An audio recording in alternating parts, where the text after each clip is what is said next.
আমার আল্লাহ পাক হযরত ইব্রাহিম নবীকে পৃথিবীর জমিনে পাঠিয়েছিলেন। হযরত ইব্রাহিম নবীকে আল্লাহ পাক একটা একটা করে কঠিন পরীক্ষা করতে লাগলেন।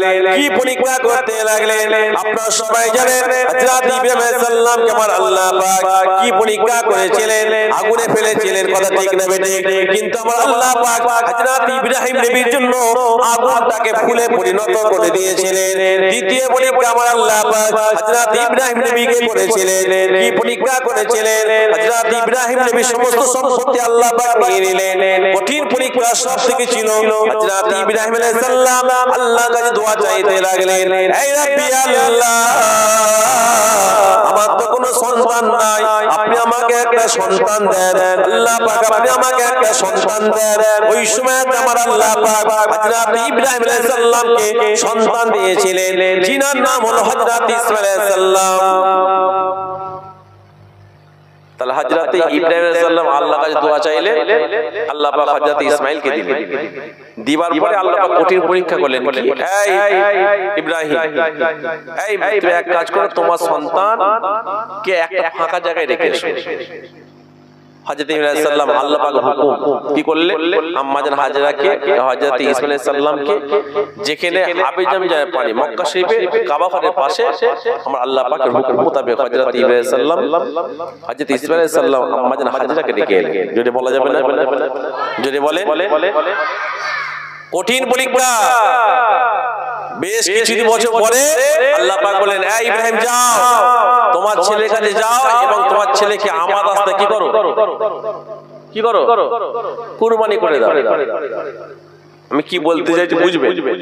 হযরত ইব্রাহিম আলাইহিস সালাম যখন আসলেন, আসার পর হযরত ইসমাঈল আলাইহিস সালামকে দেখলেন এত ফুটফুটে সন্তান, কিন্তু কোনো মায়া নয়, কারণ যা কিছু করব সব আল্লাহর জন্য করব। যদি বলা যাবে না? একটু যদি বলেন নারে তাকবীর। কি ব্যাপার, ঘুমোচ্ছেন কেন? কয়েকদিন তো চিয়ারতে না পড়ে যায়। নারে তাকবীর, আল কোরআনের আলো, দ্বীনের আলো, নারে তাকবীর। আমার ভাইজান যে কথা বলছিলাম, হযরত ইব্রাহিম আলাইহিস সালাম তাই করেছিলেন, জবাই করেছিলেন না? কিন্তু গলায় ছুরি চালালেন, চোখটা খুললে খুলে দেখছে পাশে কি বসে আছে? দুম্বা পড়ে আছে। যেটা বলা যাবে না? ও আমার ভাইজানেরা, জওয়ানেরা, আমার আল্লাহ পাক অবশ্যই হযরত ইব্রাহিম আলাইহিস সালামকে বলেছিলেন, এই ইব্রাহিম, আমি আল্লাহ পাক তোমার প্রতি খুশি হয়ে গেলাম, এই জন্য আজ থেকে আমি তোমাকে শুধু ইব্রাহিম বলে ডাকলাম না, আজ থেকে ইব্রাহিম তুমি আমার জন্য খলিলুল্লাহ হয়ে গেলে। যদি বলো সুবহানাল্লাহ। ও ভাইজানেরা, হযরত ইব্রাহিম আলাইহিস সালামকে আল্লাহ পাক খলিলুল্লাহ বললেন। খলিলুল্লাহ বলার পরে আমার আল্লাহ পাক বললেন, এই ইব্রাহিম যাও যাও, তোমরা দু বাপ বেটা মিলে আমার কাবা ঘরকে তোমরা সংস্কার করো। হযরত ইব্রাহিম আলাইহিস সালাম, হযরত ইসমাঈল আলাইহিস সালাম, হযরত দুজনে মিলে আল্লাহর কাবা ঘরকে সংস্কার করলেন। ও ভাইজানেরা, আমার আল্লাহ পাক হযরত ইব্রাহিম আলাইহিস সালামকে বলেছিলেন, ইব্রাহিম, আমি তোমার নাম খলিলুল্লাহ রাখলাম, তোমার ছেলেকে হযরত ইসমাঈলকে আমার রাস্তায় জবাই করার জন্য আমি আল্লাহ পাক তোমার ছেলের নামাজ থেকে জাবিউল্লাহ রেখে দিলাম। আরো যদি বলো সুবহানাল্লাহ। ও ভাইজানেরা, হযরত ইব্রাহিম আলাইহিস সালামকে আল্লাহ পাক খলিলুল্লাহ রাখলেন, হযরত ইসমাঈল আলাইহিস সালামকে আমার আল্লাহ পাক জাবিউল্লাহ বললেন। আমার হযরত ইব্রাহিম আলাইহিস সালাম, হযরত ইসমাঈল আলাইহিস সালাম যখন কাবা ঘরকে সংস্কার করলেন, আমার আল্লাহ পাক ওই সময়তে হযরত ইসমাঈল আলাইহিস সালামকে হযরত ইব্রাহিম আলাইহিস সালামকে লক্ষ্য করে আমার আল্লাহ পাক বললেন, ইব্রাহিম, তোমার নাম আমি খলিলুল্লাহ রাখলাম, তোমার ছেলের নাম আমি জাবিউল্লাহ দিয়েছি। আর আজকে তুমি যে ঘরটা আমার সুন্দর করে সংস্কার করেছো, এই ঘরটার নাম আমি আল্লাহ আজ থেকে বাইতুল্লাহ রেখে দিলাম। আরো জোরে বলুন সুবহানাল্লাহ। দেখেন আমার আল্লাহ পাক কত সুন্দর নাম গুলো রাখছেন। হযরত ইব্রাহিমের নাম দিলেন খলিলুল্লাহ, হযরত ইসমাঈলের নাম দিলেন জাবিউল্লাহ, কাবা ঘরের নাম দিল বাইতুল্লাহ। নামটা কি সুন্দর হলো না? খলিলুল্লাহ, জাবিউল্লাহ আর বাইতুল্লাহ। ও ভাইজানেরা, যারা হাজী সাহেব হজ পাকে গেছেন, আপনারা সবাই জানেন, আরে আল্লাহর কাবা ঘর কত সুন্দর দেখতে। মধ্যে ভাইজান আপনারা যে ফোনে যখন যারা ফোনে দেখেন, ছবিতে দেখেন, আর জমরার চোখে যখন আপনি দেখবেন, চামড়ার চোখে যখন আপনি আল্লাহর কাবা ঘরকে দেখবেন কি নিয়ামত দেখছি। সারা জীবন কাবাকে লক্ষ্য করে সিজদা করেছে। হাদিস পাকের মধ্যে পাওয়া যায় যখন কোনো ব্যক্তি জীবনের প্রথম যখন আল্লাহর কাবা ঘরকে দেখতে পায়, আল্লাহর কাবা ঘরকে দেখার সঙ্গে সঙ্গে হাজী সাহেবরা যখন যে কোনো যখন দোয়া চাইবে, আমার আল্লাহ পাক সঙ্গে সঙ্গে সেই দোয়াটাকে কবুল করে নিয়ে থাকে। আরো জোরে বলো সুবহানাল্লাহ। ও ভাইজানেরা, আমার জনাব ইব্রাহিম আলাইহিস সালাম কাবা ঘরটাকে সুন্দর করে সংস্কার করলেন। আপনারা সবাই জানেন কাবা ঘরে একটা কোণ আছে, যে কোণের কাছে আমার আল্লাহ পাক একটা জান্নাতি পাথর রেখে দিয়েছে, যে পাথরটার নাম হলো হাজরে আসওয়াদ। কিতাবের মধ্যে পাওয়া যায় যখন কোনো ব্যক্তি হাজরে আসওয়াদে চুমা দেয়, হাজরে আসওয়াদে চুমা দিবার সঙ্গে সঙ্গে আপনার যদি পাহাড় গুনাহ থাকে, হাজরে আসওয়াদে চুমা দিবার সঙ্গে সঙ্গে আমার আল্লাহ পাক আপনার আমার জীবনের সমস্ত গুনাহকে আমার আল্লাহ মাফ করে দিয়ে থাকে। আরো জোরে বলো সুবহানাল্লাহ। ও ভাইজানেরা, হযরত ইব্রাহিম আলাইহিস সালামকে বললেন, হে আমার ইব্রাহিম, তুমি আমি তোমার থেকে যা চেয়েছি তুমি আমাকে সব দিয়েছো। হে ইব্রাহিম, তোমার থেকে আমি যা চেয়েছি তুমি আমার জন্য সব রাস্তায় খরচা করেছো। হে ইব্রাহিম, কাবা ঘরের যে দরজা আছে, এই দরজার কাছে দাঁড়িয়ে তুমি চৌকাঠটা ধরে এখন তুমি যে দোয়াটা চাইবে আমি আল্লাহ পাক তোমার মনের আশাকে কবুল করে নেব। আমার আল্লাহ পাক এবার কি দিচ্ছে? সুযোগ দিচ্ছে যে কাবা ঘরের দরজার চৌকাঠটা ধরে তুমি যা চাইবে আমি আল্লাহ দিয়ে দেব। আচ্ছা, আল্লাহ পাক যদি আপনাকে আমাকে যদি এই সুযোগটা দেয়, আমরা কি চাইবো? কথা বলেন, এটা বলেন কি চাইবো? ধরলেন আল্লাহ আপনাকে বললেন যে এই মুহূর্তে তুমি যা চাইবে আমি সেইটা দেবো। কি চাইবে? লজ্জা করছেন নাকি? আল্লাহতে চাইবে লজ্জা করবেন?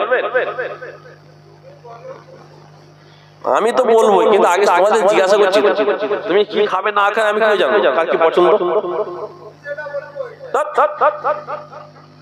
কথা ঠিক আছে। আল্লাহ পাক যদি আপনাদের জিজ্ঞাসা করে কি চাও, কি বলবেন? আপনারা কি চাইবেন? কেউ জান্নাত চাইবে, আমরা এক বাক্যে সবাই জান্নাতই চেয়ে ফেলবো। কথা ঠিক। আরে জান্নাত কেমন? আল্লাহ বলে জান্নাত আমার সমস্ত বান্দা বান্দিরা তোমাকে চায়। জান্নাত আমার সমস্ত বান্দা বান্দিরা তোমাকে চাই, কিন্তু তুমি কি চাও? জান্নাত তো আশা আছে না নাই? হ্যাঁ, তবে জান্নাত আল্লাহকে বলছে আল্লাহ আপনার সমস্ত বান্দারা আমাকে চায়, আর আমার জান্নাত অন্য কিছু নাই, কেবলমাত্র আপনার হাবিবুল্লাহ। যদি বলুন আপনার হাবিব আমার জান্নাতে যখন আসবে আমি আমার জান্নাতকে পেয়ে যাবো। যদি বলা যাবে না? তো হযরত ইব্রাহিম আলাইহিস সালামকে আল্লাহ জি বলছে তুমি যেটা চাইবে আমি তাই দেব। ও আমার ভাইরা জওয়ানেরা,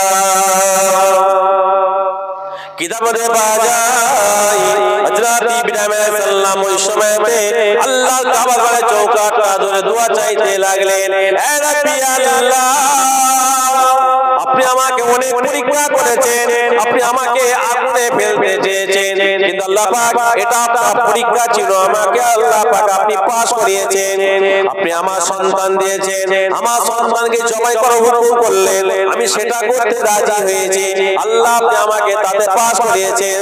আল্লাহ পাক আজকে আপনার থেকে এবার আমি একটা জিনিস চাইবো, আপনি আমার থেকে যা চেয়েছেন আমি ইব্রাহিম নবী আপনাকে সব দিয়েছি। আপনি আমার প্রতি খুশি হয়েছেন বলে এই জন্য আপনি আমাকে খলিলুল্লাহ বললেন। খলিলুল্লাহ মানে হচ্ছে আল্লাহর বন্ধু।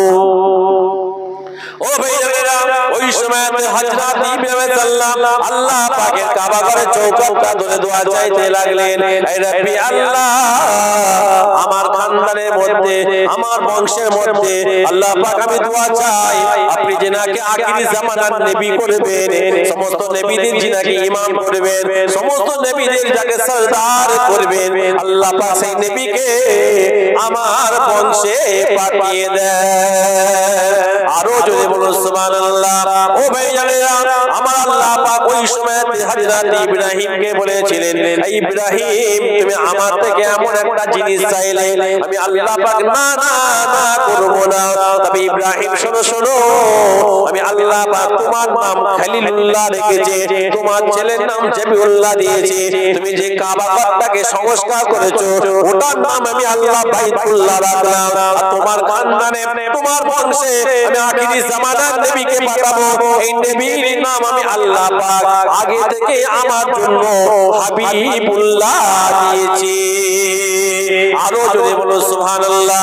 ভাইজান দেখেন কত সুন্দর নামটা মিলছে, হযরত ইব্রাহিম খলিলুল্লাহ, হযরত ইসমাঈল জবিউল্লাহ, আল্লাহর কাবা ঘরটা বাইতুল্লাহ, আর আমাদের রাসূলের নাম আল্লাহ পাক হাবিবুল্লাহ দিয়ে দিলেন। খলিলুল্লাহ, জবিউল্লাহ, বাইতুল্লাহ আর হাবিবুল্লাহ। খলিলুল্লাহ মানে আল্লাহর বন্ধু, আর হাবিবুল্লাহ মানে কথা বলে আল্লাহর বন্ধু। দুটো বন্ধু কি এক? খলিলুল্লাহ মানে আল্লাহ বন্ধু, আর হাবিবুল্লাহ মানে বলে ও ভাইরা, খলিলুল্লাহ মানে আল্লাহর বন্ধু, আর হাবিবুল্লাহ মানে আল্লাহর বন্ধু, কিন্তু পার্থক্য হলো আসমান জমিন পার্থক্য। ভাইজান ভালো করে বোঝার চেষ্টা করবেন। আরে আল্লাহ পাক আমাদের ঘরে কোন নবীর উম্মত করেছে দেখেন। আমার রাসূলুল্লাহ যত আলোচনা করবেন, আমার রাসূলুল্লাহকে যত আলোচনা করবেন, আমার আল্লাহ পাক আমার সম্মানকে আরো বাড়িয়ে দেবে। আরো জোরে বলো সুবহানাল্লাহ। ও ভাইজানেরা, হযরত ইব্রাহিম নবীকে আল্লাহ পাক খলিলুল্লাহ বললেন, আর আমাদের নবীকে আল্লাহ পাক হাবিবুল্লাহ বললেন। খলিলুল্লাহ আর হাবিবুল্লাহর মধ্যে পার্থক্যটা ভালো করে শুনে রেখে দেন। হাবিবুল্লাহ মানে বন্ধু, আল্লাহর বন্ধু, খলিলুল্লাহ মানে আল্লাহর বন্ধু। তবে খলিলুল্লাহ ওই বন্ধুকে বলা হয়, আমার আল্লাহ পাক হযরত ইব্রাহিম নবীকে খলিলুল্লাহ এই জন্য বললেন, হযরত ইব্রাহিম নবী আল্লাহর জন্য সব করেছিলেন। এই দিন আমার আল্লাহ পাক হযরত ইব্রাহিমকে বললেন, খলিলুল্লাহ তুমি আমার বন্ধু, আর হাবিবুল্লাহ মানে হলো যে আমার আল্লাহ যার জন্য সব করে, আমার আল্লাহ পাক তাকে হাবিবুল্লাহ বলে থাকে। তাহলে খলিলুল্লাহ হলো আল্লাহর জন্য যে সব করে, আর হাবিবুল্লাহ মানে আল্লাহ যার জন্য সব করে। যদি বলা যাবে না একটু যদি বলে। ও ভাইজানেরা, আল্লাহ পাক আপনাকে আমাকে আখিরি জামানার নবীর উম্মত করেছে। আমাদের নসিবটা কতই ভালো না, কতই ভালো। দেখেন এক তারিখে আম্মা জান আয়েশা আল্লাহ রাসূলকে বলতে লাগলেন, ইয়া রাসূলুল্লাহ, ইয়া হাবিবাল্লাহ, ইয়া রাসূলুল্লাহ, ইয়া হাবিবাল্লাহ, আপনার কাছে আমি আয়েশা আজকে একটা আবদার করব। স্ত্রী স্বামীর কাছে আবদার করে না? হ্যাঁ, আম্মা জান আয়েশা আমার রাসূলুল্লাহ বলছে, ইয়া রাসূলুল্লাহ আপনার কাছে আমি একটা কি করব? আবদার করব। ইয়া রাসূলুল্লাহ, হাবিবাল্লাহ, আপনার কাছে আমি একটা আবদার করতে চাই। আমার রাসূলুল্লাহ বললেন, আয়েশা কি আবদার করবে বলো বলো। আম্মা জান আয়েশা বলতে লাগলেন, ইয়া রাসূলুল্লাহ, হাবিবাল্লাহ, আপনাকে বলার সুযোগ আমি সব সময় পাই না, ঠিক মতো পাই না। কেন না আপনি আপনার উম্মতদের জন্য সব সময় চিন্তায় চিন্তিত থাকেন। ইয়া রাসূলুল্লাহ, হাবিবাল্লাহ, আপনার থেকে আমি একটা আবদার করছি। ইয়া রাসূলুল্লাহ, আপনি আমার জন্য আল্লাহর কাছে একটু দোয়া চান। ও ভাইজান ভালো করে বোঝার চেষ্টা করবেন। আমার রাসূলুল্লাহকে আম্মা জান আয়েশা বললেন, ইয়া রাসূলুল্লাহ আপনি আমার জন্য আল্লাহর কাছে একটু দোয়া চান। বলার সঙ্গে সঙ্গে আমার রাসূলুল্লাহ দুটো হাত তুলে আল্লাহর কাছে হাত তুলে দোয়া চাইতে লাগলেন, হে রাব্বি আল্লাহ, আমার আয়েশার জন্য আমি রাসূলুল্লাহ দোয়া চাই, আমি আয়েশার জন্য আপনার কাছে দোয়া চাই। আল্লাহ পাক আপনি আমার আয়েশার প্রতি রাজি হয়ে যান। আল্লাহ পাক আমার আয়েশার আগে পিছনে যদি কোনো অন্যায় হয়ে থাকে, আল্লাহ পাক আপনি আমার আয়েশাকে ক্ষমা করে দিবেন। কি দোয়া চাইছে? আল্লাহ আপনি আমার আয়েশার প্রতি কি হবে? রাজি হন, এবং আমার আয়েশার আগে পিছনে যদি কোনো অন্যায় বা গুনাহ করে ফেলে, আল্লাহ আপনি আমার আয়েশা কি করে দেন? ক্ষমা। ও ভাইরা, এই দোয়াটা যখন আম্মা আয়েশার সামনে আমার রাসূলুল্লাহ চাইলেন, আমার রাসূলুল্লাহ দোয়া চাওয়ার সঙ্গে সঙ্গে আম্মা আয়েশা বড় খুশি হয়ে গেলেন। কেননা সারা পৃথিবীর মানুষ জানে আমার রাসূলুল্লাহ যখন আল্লাহ থেকে কোনো চাইবে কোনো কিছু, অর্থাৎ দোয়া বলেন যে কোনো কথা বলেন, আল্লাহ পাক রাসূলুল্লাহর কথাকে অমান্য করবে না। আমার রাসূলুল্লাহ দোয়া চাওয়ার পরে আম্মা জান আয়েশা বড় লজ্জা পেয়ে গেলেন, খুশি হয়ে গেলেন। ওই সময় আমার রাসূলুল্লাহ আম্মা জান আয়েশাকে বলেছিলেন, ও বিবি আয়েশা শোনো শোনো, তুমি কিসের কারণে লজ্জা করছো, কিসের কারণে তুমি খুশি হয়েছো বলো। ওই সময় আম্মা জান আয়েশা বলেছিলেন, ইয়া রাসূলুল্লাহ আপনি আমার জন্য এত বড় দোয়া চাইলেন, এর থেকে আনন্দের কথা আমার কাছে আর দ্বিতীয় নয়। ওই সময়তে আমার রাসূলুল্লাহ বলেছিলেন, ও আয়েশা শোনো শোনো, আজকে তুমি আমাকে দোয়া চাইতে বলেছো বলে আমি রাসূলুল্লাহ তোমার জন্য দোয়া চাইলাম। আয়েশা এটা শুনে রেখে দাও, আমি রাসূলুল্লাহ প্রতিদিন 5 ওয়াক্ত নামাজের শেষে আমি আমার গুনাহগার উম্মতিদের জন্য এই দোয়াটা প্রতিদিন চেয়ে থাকি। আরো জোরে বলো সুবহানাল্লাহ। ও ভাইজান, তাহলে এবার আপনারা একটু ভাবেন আমার রাসূলুল্লাহ আমাদের জন্য কত চিন্তা করেছেন, কথা ঠিক না বেটে? আয়েশা তুমি আমাকে দোয়া চাইতে বলেছে বলে আমি তোমার জন্য কি করলাম? দোয়া চাইলাম, কিন্তু এই দোয়াটা আমি প্রতিদিন আমার উম্মতির জন্য চেয়ে থাকি। যদি বলা যাবে না একটু জোরে বলে। তাহলে এবার ভাইজান আপনারা বলেন যে রাসূলুল্লাহ আমাদের জন্য এত কষ্ট করলেন, যে নবী পাক আমাদের জন্য এত কিছু করলেন, আজকে সে রাসূলুল্লাহকে নিয়ে আমরা কি করছি বলেন? অনেক জায়গায় শোনা যায়, অনেক জায়গায় দেখা যায় আমার রাসূলুল্লাহকে নিয়ে অনেকে ঠাট্টা মজা করে। আজকাল সমাজে দেখবেন আমার রাসূলুল্লাহর ব্যঙ্গ চিত্র করে অনেকে, কথা ঠিক না বেটি?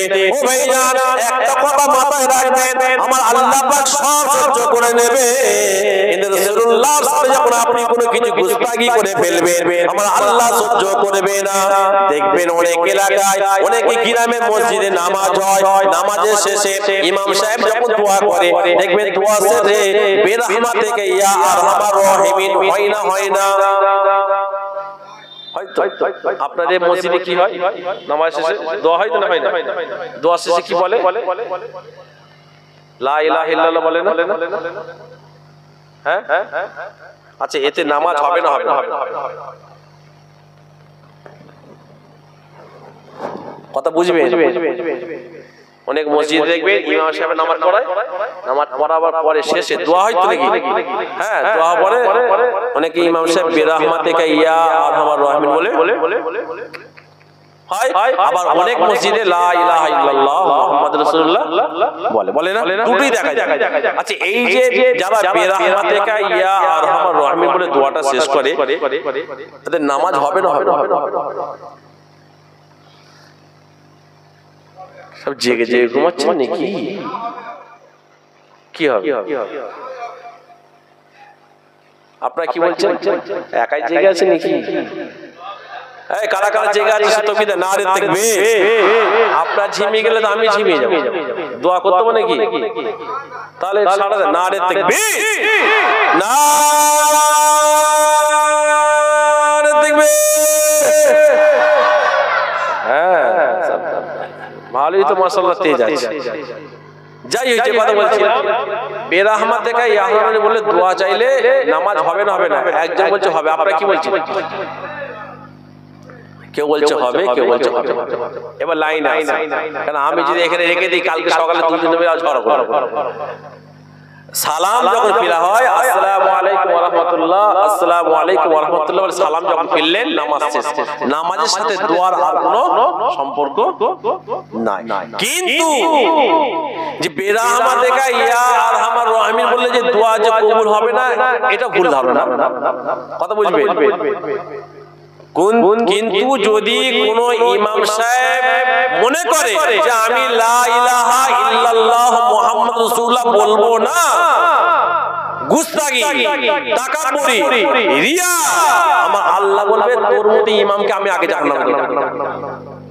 কথা বুঝতে পারলেন না? বেরহমাতিকা ইয়া আরহামার রাহিমিন বললে এতে কোনো অসুবিধা নাই। ভালো বুঝবেন আমার কথাটা। যদি কেউ বুঝতে না পারেন আমাকে জিজ্ঞাসা করবেন, উত্তর দেবো আলহামদুলিল্লাহ। কিন্তু নিজেদের মধ্যে গন্ডগোল করবেন না। কিন্তু যদি কোন ইমাম সাহেব মনে করে যে আমি লা ইলাহা ইল্লাল্লাহ মুহাম্মাদুর রাসূলুল্লাহ বলবো না, তাহলে আমার আল্লাহ বলবে তোর মতো ইমামকে আমি আগে জাহান্নামে দেব। এখন ইউটিউবটা খুলবেন, বলছে মসজিদে দেখবেন একদিকে আল্লাহর নাম লেখা থাকে, একদিকে আমার নবী পাকের নাম থাকে না? বলে এটা হচ্ছে শিরক বিদআত। সবাই জোরে বলো নাউজুবিল্লাহ। বলে মক্কা শরীফ মদিনা শরীফে নাই। এখন লা ইলাহা ইল্লাল্লাহর সাথে মুহাম্মাদুর রাসূলুল্লাহ কথাটা তুলে দিতে চাই। আল্লাহ সাক্ষী, আপনারা গেছেন কি জানি না, আল্লাহ পাকের যে কাবা ঘরে যে কালো গিলাফটা আছে, ওই গিলাফে অসংখ্য খালি লা ইলাহা ইল্লাল্লাহ মুহাম্মাদুর রাসূলুল্লাহ লেখা আছে। জোরে বলুন। মদিনা নববী শরীফে, মসজিদে নববী শরীফে বড় বড় দরজা, বড় বড় জানালা, বড় বড় ঝাড়বাতি, প্রত্যেকটা জায়গায় একই কথা লেখা আছে লা ইলাহা ইল্লাল্লাহ মুহাম্মাদুর রাসূলুল্লাহ। যদি বলুন সুবহানাল্লাহ। অনেকে তো আমাদের ঘরে মক্কা শরীফ মদিনা শরীফের দলিল দেয়, কিন্তু আমরা তো নিজের চোখে দেখেছি। বলে যে ও আমার ভাইজানেরা জওয়ানেরা, একটা কথা মাথায় রেখে দেবেন, আমার আল্লাহ পাক আমার রাসূলুল্লাহর ওসিলায়, আমার আল্লাহ পাক আমার রাসূলুল্লাহর জাতিতে সব বলে যে কথা ঠিক না বেঠিক। হাজরে আসওয়াদ বলে যে পাথরটা কথা বলছিলাম ভাইজান, কিতাবে পাওয়া যায় হাজরে আসওয়াদকে চুমা দিবার জন্য যদি কোনো ব্যক্তি চুমা খায়, আমার আল্লাহ পাক তার জীবনের পাহাড় গুনাহ আল্লাহ মাফ করে দেয়। হাজরে আসওয়াদ পাথরকে লক্ষ্য করে হযরত ওমর ফারুক বলেছিলেন, এই হাজরে আসওয়াদ পাথর শোন, তুই একটা কেবল মাত্র পাথর, তোকে সারা দুনিয়ার মানুষ চুমা দিবার জন্য ব্যস্ত থাকে, আমি ওমর তোকে চুমা দিতাম না, আমি ওমর তোকে বুশা দিতাম না, কেবল মাত্র আমি ওমর তোকে চুমা দিতে চাই, কেবল মাত্র আমি ওমর কেবল মাত্র তোকে চুমু দিতে চাই, একটাই কারণে আমার রাসূলুল্লাহ তোকে বুশা দিয়েছিল বলে। জোরে বলুন সুবহানাল্লাহ। ও ভাইজানেরা দেখবেন আমরা এই মজলিসে বেশি বেশি করে অনেক সময় দরুদ শরীফ পড়াই। অনেকে দেখবেন চিমটি কাটায় একটু কথা বলে যে দরুদ শরীফ পড়ি টাইম পাস হয় না। অনেকে এই ধরনের কথা বলে, খবরদার নাউজুবিল্লাহ, এরকম মনের মধ্যে আনবেন না। হাদিস পাকের মধ্যে পাওয়া যায় আমার রাসূলুল্লাহ বলেন জাইনু মাজলিসাকুম বিসসালাতি ফা ইন্না সালাতাকুম নূরুল লাকুম ইয়াউমাল কিয়ামাহ। আমার রাসূলুল্লাহ বলেন তোমরা মজলিসে বসে বসে বেশি বেশি করে দরুদ শরীফ পড়বে, কেননা এই দরুদটা তোমাদের জন্য কাল কিয়ামতের ময়দানে আমার আল্লাহ পাক নূর করে দেবে। দরুদে ফজিলত আছে না নাই? হ্যাঁ, একবার একটা কথা মনে পড়ে যায়, আবু জেহেলের কাছে একটা মুসাফির যায়। শুনছেন?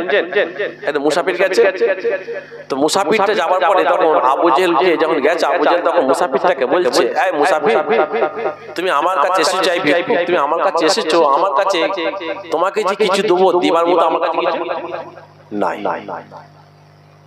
তবে হ্যাঁ, তোমাকে আমি এমন একটা ব্যক্তির কথা বলবো, তার কাছে যদি তুমি যাও সে তোমাকে কিন্তু খালি হাতে ফিরত দেবে না।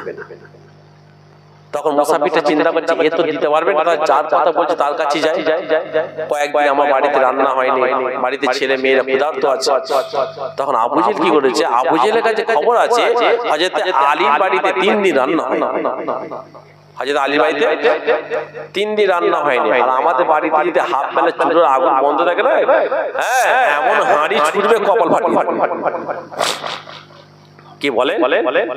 হ্যাঁ, ঘরে শুয়ে আছো কিন্তু আপনি যে শুয়ে আছেন কাজকর্ম বন্ধ, সবাই তো বোঝে না। তো হযরত আলীর বাড়িতে 3 দিন রান্না হয়নি। আবু জেহেল ওই ভিখারিকে বলছে যাও, আলী বলে একজন আছে, তার কাছে যখন কোনো ব্যক্তি যায় সে কিন্তু কোনোদিন কাউকে খালি হাতে ফেরত দেয় না। যদি বলা যাবে না, সকলে একটু জোরে বলেন সুবহানাল্লাহ। তুমি যাও, নিশ্চয়ই তোমাকে আলী কিছু দেবে। আচ্ছা বলুন তো, আবু জেহেল যে হযরত আলীর বাড়িতে কেন পাঠাচ্ছে? যে জানে যে আলী যদি আজকে না দিতে পারে তাহলে লজ্জিত হযরত আলী হবে না, লজ্জিত হবে 6 নাম্বার রাসূলুল্লাহ। আর আমার রাসূলুল্লাহ লজ্জিত হওয়া মানে আমার আল্লাহ লজ্জিত হবে, এই মানসিকতা, অন্য কিছু নয়। আলোচিত মানে কথা নয়। তখন হযরত আলী যখন ঠিকানাটা মুসাফিরকে দেয়, মুসাফিরটাকে দেওয়ার সঙ্গে সঙ্গে মুসাফিরটা দৌড়ে দৌড়ে হযরত আলীর বাড়িতে পৌঁছে যায়। দরজা আওয়াজ দিয়েছে, হযরত আলী হুজুর দরজা খারাপ করলেন। কোন আলীর কথা বলছি? যে আমার রাসূলুল্লাহ জামাতা ছিলেন, যে আলীর শানে আমার রাসূলুল্লাহ বলেছিলেন কি যে আমার আল্লাহ পাক আমি রাসূলুল্লাহকে ইলমে শহর করেছে, আর আমার আল্লাহ পাক সেই ইলমে শহরের দরজা হযরত আলীকে করেছে। যদি বলুন একটু যদি বলা যাবে সুবহানাল্লাহ। এই কথাটা বলার পর হযরত আলী মদিনার অলিগলিতে ঘুরে ঘুরে বেড়াচ্ছে আর একটা প্রচার করছে। কি প্রচার করেছিলেন? ও আমার ভাইরা জওয়ানেরা, মদিনার অলিগলিতে হযরত আলী ঘুরে ঘুরে বেড়ায় আর সবাইকে একটা কথা বলতে লেগেছে, যদি কোনো ব্যক্তি, যদি কোনো মানুষ আমার রাসূলুল্লাহর কাছে একবার আসে, আমি আলীর কাছে তাকে দুবার আসতে হবে। যদি কোনো ব্যক্তি আমি আমার রাসূলুল্লাহর কাছে দিকে একবার যায়, আমার কাছে কবার আসতে হবে? দুবার আসতে হবে। ও ভাইজানেরা, মদিনার অলিগলিতে এই বাক্যটা, এই কথাটা যখন হযরত আলী ঘুরে ঘুরে বলতে লেগেছে, যদি কোনো ব্যক্তি রাসূলুল্লাহর কাছে একবার আসে, আমার রাসূলুল্লাহর কাছে একবার আসে, আমি আলীর কাছে দুবার আসতে হবে। এই কথাটা যখন সবাইকে বলে বলে বেড়াচ্ছে, সবাই চিন্তা করছে এই আলীর কথাটা অহংকারী কথা। কেননা রাসূলুল্লাহ থেকে আলী নিজেকে বড় মনে করছে। কেননা সবাই চিন্তা করছে আলীকে আমার রাসূলুল্লাহ জামাই করেছে, এই জামাই হবার কারণে হয়তো নিজের মধ্যে তাকাবুর দেখাচ্ছে, নিজের মধ্যে অহংকার পয়দা এনেছে। কিন্তু না, হযরত আলী কি নিয়তে বলছে এটা থেকে বুঝতে পারছে না। এমন সময়তে এই কথাটা হযরত ওমর ফারুকের কানে পৌঁছে যায়। হযরত ওমর ফারুক যখন চিন্তা করলেন এই কথাটা তো বড় কথা, কেননা যদি কোনো ব্যক্তি রাসূলুল্লাহর কাছে একবার যায়, তাকে হযরত আলীর কাছে দুবার যেতে হবে, এই কথাটা কোনো মতেই মেনে নেওয়া যায় না। হযরত ওমর ফারুক কোনো কথা না বলে আমার রাসূলুল্লাহর কাছে গেলেন। ইয়া রাসূলুল্লাহ হাবিবাল্লাহ, হযরত আলী মদিনার অলিগলিতে বলে বলে বেড়াচ্ছে, যদি কোনো ব্যক্তি আপনার কাছে একবার আসে, হযরত আলীর কাছে দুবার যেতে হবে। ইয়া রাসূলুল্লাহ, ইয়া হাবিবাল্লাহ, এই কথাটা আপনি হযরত আলীকে জিজ্ঞাসা করেন, আলী এত বড় কথা কেন বলে, আলী এত বড় কথা কেন বলে বেড়াচ্ছে? ইয়া রাসূলুল্লাহ, সবাই সহ্য করবে কিন্তু আমি হযরত ওমর সহ্য করতে পারবো না। ও ভাইরা, আমার রাসূলুল্লাহ ওই সময়তে হযরত ওমর ফারুককে বলেছিলেন, এই ওমর তুমি একটু দাঁড়াও, নিশ্চয়ই আলী কেন বলছে। হযরত আলী হুজুরকে ডেকে পাঠালেন। হযরত আলী হুজুর আসার পরে আমার রাসূলুল্লাহ জিজ্ঞাসা করলেন, হযরত আমার আলী, এই আমার জামাতা, বলো আলী কি ব্যাপার? তুমি মদিনার অলিগলিতে ঘুরে ঘুরে বেড়াও আর সবার কাছে নাকি তুমি কথা বলে বেড়াচ্ছ, যদি কোনো ব্যক্তি আমি রাসূলুল্লাহর কাছে একবার আসে, তোমার কাছে দুবার যেতে হবে। আলী এর ব্যাপারটা কি একবার বলো। ওই সময়তে হযরত আলী বলতে লাগলেন, ইয়া রাসূলুল্লাহ হাবিবাল্লাহ, ইয়া রাসূলুল্লাহ হাবিবাল্লাহ, এই কথাটা তো আমি বলিনি। ইয়া রাসূলুল্লাহ, এই কথাটা আপনি নিজে স্বয়ং বলেছেন। যে বলুন সুবহানাল্লাহ। ইয়া রাসূলুল্লাহ, এই কথাটা আপনি নিজে বলেছেন। ও কিতাবে পাওয়া যায় ওই সময়তে আমার রাসূলুল্লাহ বলে, আলী আমি তো বুঝতে পারলাম কিন্তু তোমার ভাইরা তো বুঝতে পারলো না, ব্যাপারটা একটু খুলে বলে দাও, কি ব্যাপারে তুমি মদিনার অলিগলিতে সবাইকে কথা বলছো? ওই সময়তে হযরত আলী বলতে লাগলেন, শোনো শোনো, আমি আলী এত বড় বেয়াদব নয়, আমার বাবা রাসূলুল্লাহর কদমে, আমার পিতা মাতা রাসূলুল্লাহর কদমে। আমার রাসূলুল্লাহ বলেছে আল্লাহ পাক রাসূলুল্লাহকে ইলমে শহর করেছে, আর আমার আলীকে আমার আল্লাহ পাক ইলমে শহরে দরজা করেছে। যদি কোনো ব্যক্তি শহরের মধ্যে প্রবেশ করে, যদি কোনো ব্যক্তি শহরের মধ্যে প্রবেশ করে, শহরের মধ্যে প্রবেশ করার সময় তাকে দরজা দিয়ে প্রবেশ করতে হয়, আবার বেরোবার সময় তাকে দরজা দিয়ে বেরোতে হয়। এই জন্য আমি আলী বলেছিলাম, যদি কোনো ব্যক্তি রাসূলুল্লাহর কাছে একবার আসে, আমি আলীর কাছে দুবার আসতে হবে।